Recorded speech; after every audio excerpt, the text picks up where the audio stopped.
First, let me introduce myself again to those of you who may have come on the late side. I'm Richard Rosen. I'm a volunteer guide here. I've been at the battlefield now for 10 or 11 years. I haven't got enough fingers to figure that out. I very much appreciate this place for its place in revolutionary history and American history, and I'll try to impart to you some of the reasons why Saratoga is an important battle site and important in the history of the country. I will be throwing a lot of information out at you. I'll try to focus on the really important points. But by all means, ask questions if you have them.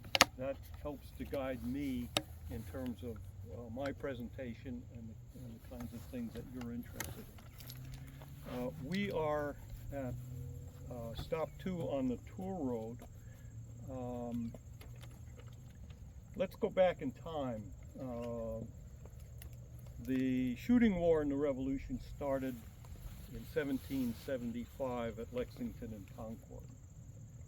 Things had been brewing over the previous decade since the close of the French and Indian War in 1763. In that war, England, Great Britain, succeeded brilliantly in defeating the other European powers and gained their first empire, really. And that empire was built around the 13 colonies in North America, Canada, which they won from the French in that war, and very lucrative Caribbean possessions that they won from the French in particular, and the Dutch and the Spanish. And that hangs over this period because the British had needs to recoup some of their expenses of that war, and instituted trade and monetary policies that were irritants to the colonists. In the meantime, the colonists were developing their own culture in North America, in America at the time, and that departed significantly from the British culture that was going through a significant upheaval in the century before, the 1700s. They killed their king. They lived under a military dictatorship under Oliver Cromwell. Great upheavals in religious conflict in England at the time. That spurs emigration to North America and other places in the British Empire and the British colonies that was developing at that point, and also kept the British occupied to the extent that they didn't pay a lot of attention to their American colonies. So they developed on separate paths, and that in itself was probably a very significant reason for the separation that resulted from the revolution.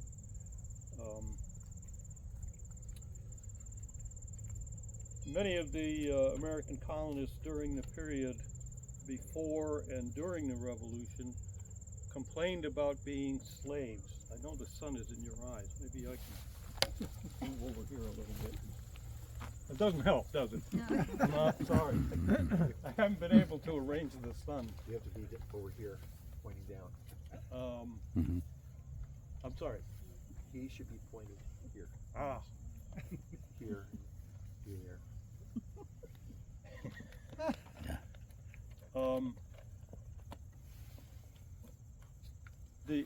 The cultures differed in one major respect. The Americans, and John Adams among them, complained about the British wanting to enslave the Americans, and that's a pretty hypocritical statement to make when the Americans are practicing chattel slavery in its most obscene form.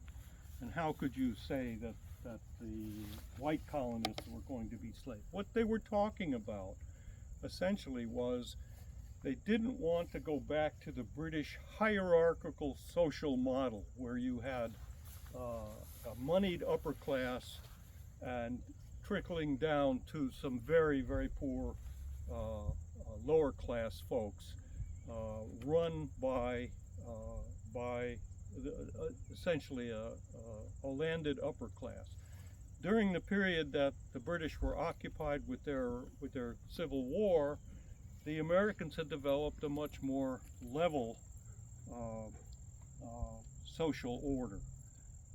The Americans had plenty of land, so there were many more landed people. Many landed people had the capacity to vote, and the percentage of voters in the colonies was much greater than it was in metropolitan England.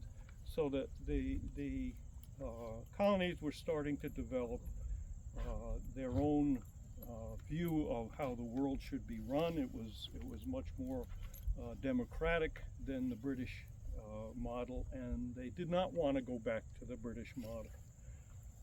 Okay, so this all boils up, and we start the shooting war in 1775. We have two battles here in 1777, 2 years after the shooting war starts in Lexington and Concord. Our battles were fought last 2 weeks ago. September 19th is the first one, and the second one will be tomorrow, the second battle of Saratoga. Now they have different names, but I prefer to call them the first battle and the second battle because the names are not necessarily relevant to their locations in describing them. We have just driven about 2 miles. That 2 miles is the extent really of our battlefield. 2 miles on a side, 4 square miles. That means that the armies were never very far from each other during the period of the battles. We came down the road here. We are now in the southern end of the battlefield. To our east is the Hudson River. You've seen the fog over the river. We will be going out to the river for a quick view. But again, we're a fairly compact area.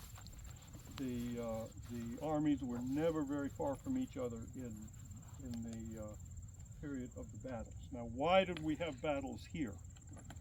What's so important about Saratoga? We were invaded. When I say we, are any of you British subjects?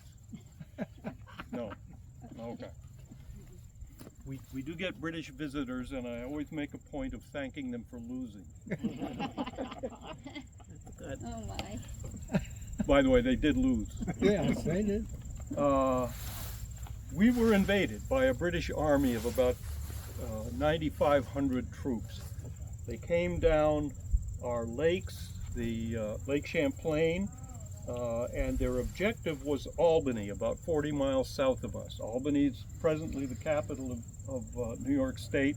At the time, it was a town of about 3,000, a trading center more than anything else. The Hudson River goes south to New York City, about 150 miles. It's navigable the entire way up. The British had captured New York City in 1776, so that became their headquarters during the entire period of the Revolution. General Burgoyne, British General John Burgoyne, leads this expedition, this British expedition, to get his army in Albany. If he can do that, he can communicate with British forces in New York City, with British forces in New England to the east, and maintain contact with the generally loyalist population in the Mohawk Valley to the west. So strategically, a very, very important move. The object of the American army is to block that, to prevent that from happening. And so what happens is, on September 12th of 1777, and we'll go up and take a look up the hill and at the little house up there. An American army called the Northern Army to distinguish it from General Washington's army.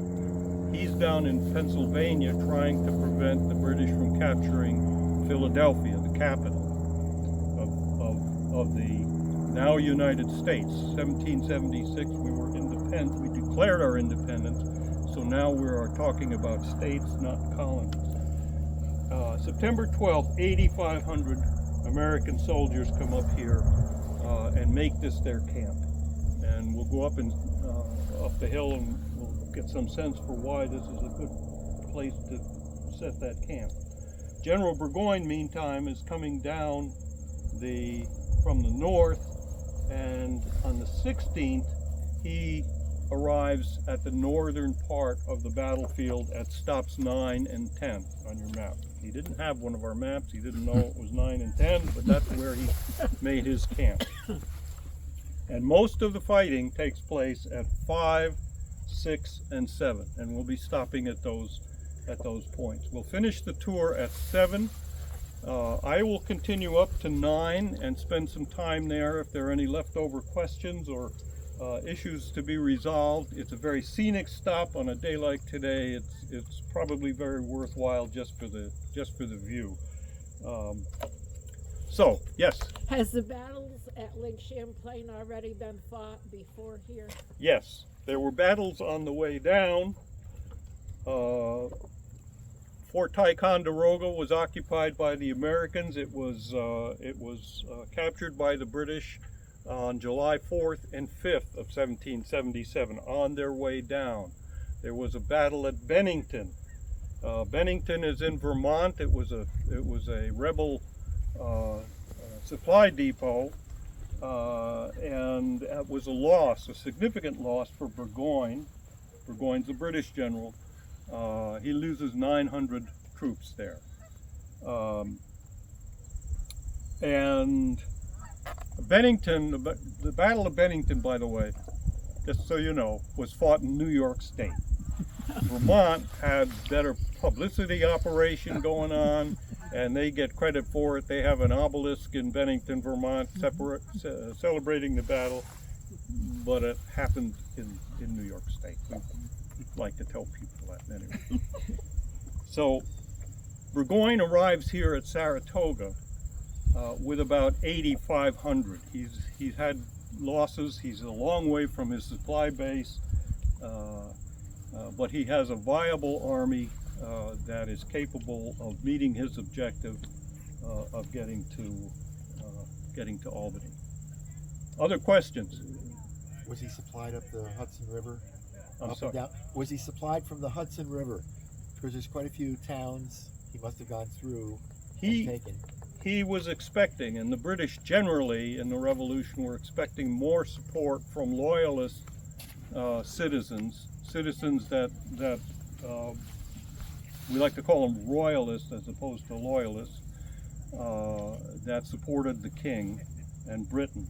And they felt they were going to get more support from those royalist Americans, but that did not materialize. It did not materialize to the extent that he could sustain his army without supplies from his base. So supplies were not coming down the Hudson River from Lake Champlain all the way to here. He was out of supply. He didn't come down, if you know the geography, the Hudson River takes a sharp left turn north of us here. He came down through Lake Champlain, then he was on land coming from the southern part of Lake Champlain down to here. Oh. Okay. I can go